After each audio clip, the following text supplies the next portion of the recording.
Mal-5 edizzjoni tal-Malta Youth Film Festival tas-sena d-dieħla li tnediet mill-Aġenzija Żgħażagħ ser isir inizjattiva ġdida bl-isem Jumpstart Film Festival li jagħti l-opportunità lil tfal ta' inqas minn 16-il sena biex jipproduċu film żgħir u jikkompetu għal 3 awards. Il-Malta Youth Film Festival huwa mmirat għal żgħażagħ li qed jaspiraw li jkunu produtturi tal-films. Din il-kompetizzjoni qed tistieden żgħażagħ biex jipproduċu films qosra ta' mhux aktar minn 10 minuti. Ir-rebieħ tal-aktar award prestiġjuż jingħata wkoll €500 u l-opportunità li jipparteċipa fin-Nordic Youth Film Festival 2022 li jsir fin-Norveġja.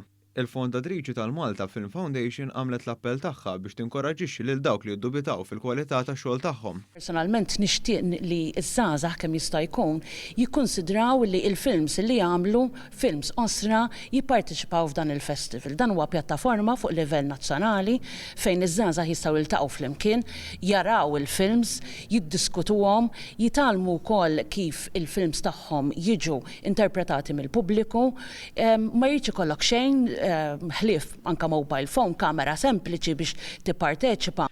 Preżenti f'din il-konferenza tal-aħbarijiet kien hemm il-Ministru għall-Inklużjoni u l-Kwalità tal-Ħajja, Giulia Farrugia Portelli, li spjegat kif il-kreattività taż-żgħażagħ tiġbor dak kollu li hu marbut miegħu dan il-Film Festival. Il-5 pilastru tagħha hija li noħolqu l-opportunitajiet neċessarji biex iż-żgħażagħ ikunu kreattivi u joħolqu affarijiet li huma verament artistiċi u ta' livell. Is-Segretarju Parlamentari Clifton Grima tenna li l-irwol tal-Aġenzija Żgħażagħ u li tiżgura li ż-żgħażagħ ikunu informati dwar din il-kompetizzjoni li toħloq diversi opportunitajiet barra minn xtutna. L-Aġenzija Żgħażagħ hija waħda proattiva illi propju tagħti dak il-valur aġġunt li żgħażagħ tagħna permezz ta' inizjattivi, permezz ta' programmi bħal dak illi ħabbarna llum illi bis-saħħa tiegħu iż-żgħażagħ tagħna jkollhom l-opportunità kemm fuq livell lokali u anke nazzjonali iżda fuq kollox anke fuq livell internazzjonali illi joħorġu fil-beraħ il-ħiliet tagħhom u t-talenti tagħhom.